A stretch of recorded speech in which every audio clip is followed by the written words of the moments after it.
Assalamualaikum warahmatullahi wabarakatuh. Perkenalkan, nama saya Gita Rodia.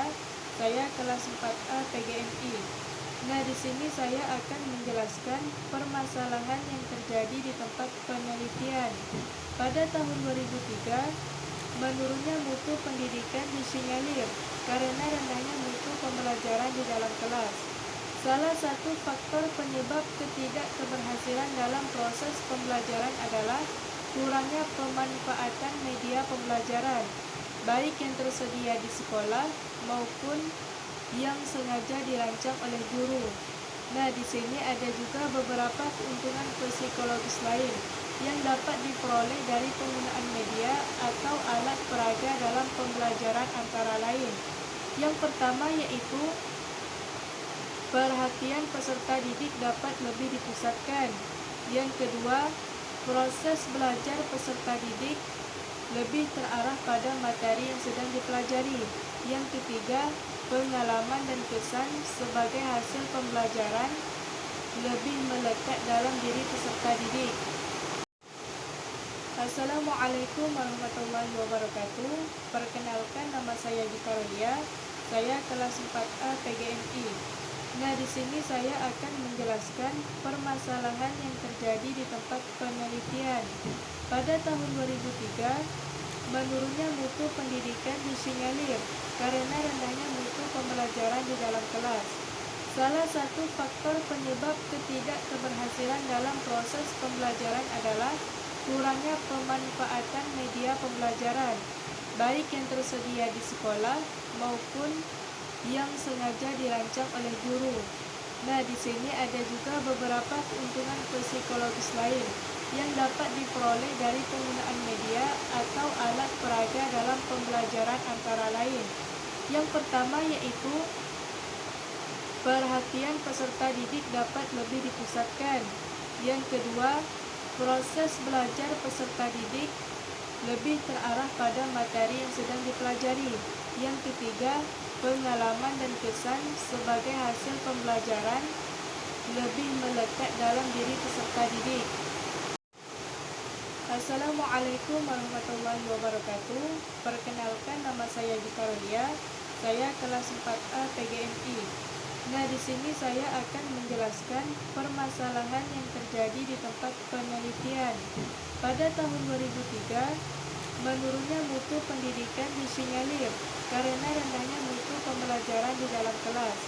Salah satu faktor penyebab ketidakkeberhasilan dalam proses pembelajaran adalah kurangnya pemanfaatan media pembelajaran, baik yang tersedia di sekolah maupun yang sengaja dirancang oleh guru. Nah, di sini ada juga beberapa keuntungan psikologis lain yang dapat diperoleh dari penggunaan media atau alat peraga dalam pembelajaran, antara lain.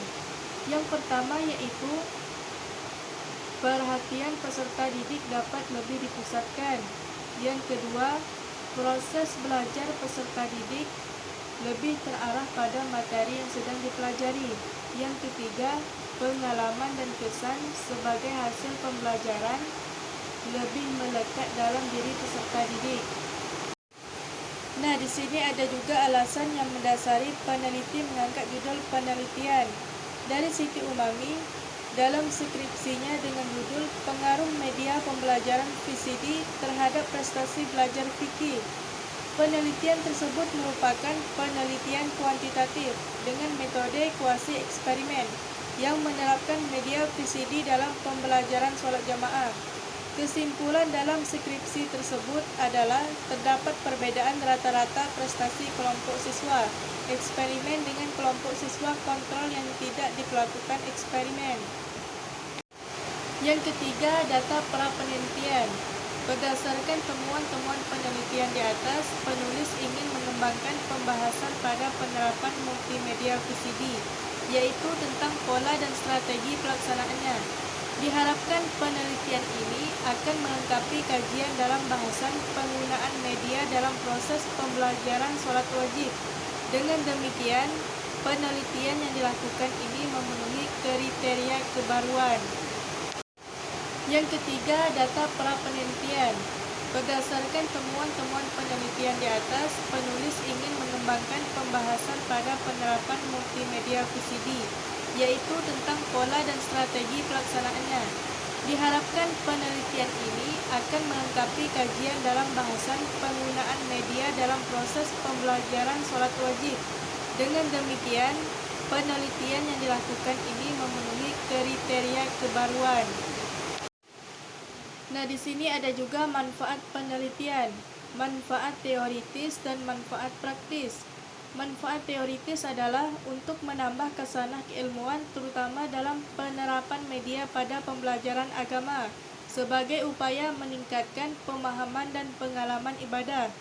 Manfaat praktis adalah menjadi alternatif referensi bagi peneliti berikutnya sebagai kemungkinan dilakukannya pengembangan penelitian yang serupa serta dapat memberikan motivasi, saran, dan petunjuk untuk mengembangkan pembelajaran yang menarik bagi guru serta pengalaman bagi peneliti sebagai calon guru. Di sini ada juga manfaat penelitian, manfaat teoritis dan manfaat praktis. Manfaat teoritis adalah untuk menambah kesanah keilmuan terutama dalam penerapan media pada pembelajaran agama sebagai upaya meningkatkan pemahaman dan pengalaman ibadah. Manfaat praktis adalah menjadi alternatif referensi bagi peneliti berikutnya sebagai kemungkinan dilakukannya pengembangan penelitian yang serupa serta dapat memberikan motivasi, saran, dan petunjuk untuk mengembangkan pembelajaran yang menarik bagi guru serta pengalaman bagi peneliti sebagai calon guru. Manfaat teoritis dan manfaat praktis. Manfaat teoritis adalah untuk menambah kesanah keilmuan terutama dalam penerapan media pada pembelajaran agama sebagai upaya meningkatkan pemahaman dan pengalaman ibadah. Manfaat praktis adalah menjadi alternatif referensi bagi peneliti berikutnya sebagai kemungkinan dilakukannya pengembangan penelitian yang serupa serta dapat memberikan motivasi, saran, dan petunjuk untuk mengembangkan pembelajaran yang menarik bagi guru serta pengalaman bagi peneliti sebagai calon guru. Manfaat teoritis dan manfaat praktis. Manfaat teoritis adalah untuk menambah kesanah keilmuan terutama dalam penerapan media pada pembelajaran agama sebagai upaya meningkatkan pemahaman dan pengalaman ibadah.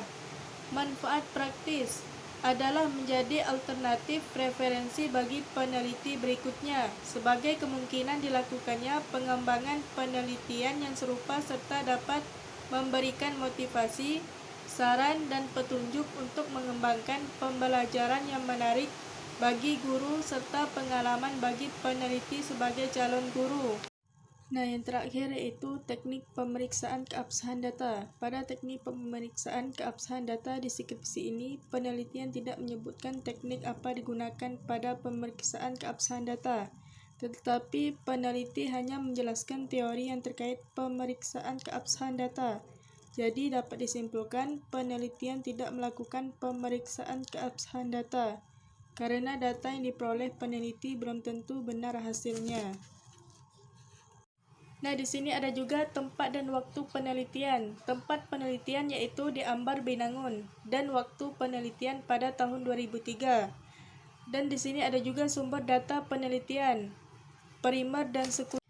Nah, di sini ada juga pendekatan dan jenis penelitian kualitatif dan pendekatan penelitian.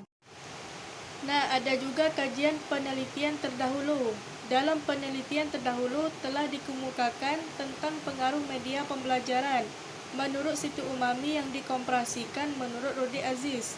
Penelitian ini dilakukan oleh Siti Nurmusfiro dalam skripsinya yang berjudul Efektivitas Penggunaan Media Pembelajaran untuk Meningkatkan Prestasi Belajar, mata pelajaran fikih siswa Madrasah Aliyah Negeri Rembang, tahun pelajaran 27-2008. Penulisan skripsi menyimpulkan bahwa terdapat peningkatan prestasi belajar yang signifikan pada mata pelajaran fikih setelah penggunaan media pembelajaran dalam kegiatan belajar mengajar. Nah, kesimpulan saya dalam skripsi tersebut adalah terdapat perbedaan rata-rata prestasi kelompok siswa eksperimen dengan kelompok siswa kontrol yang tidak diperlakukan eksperimen.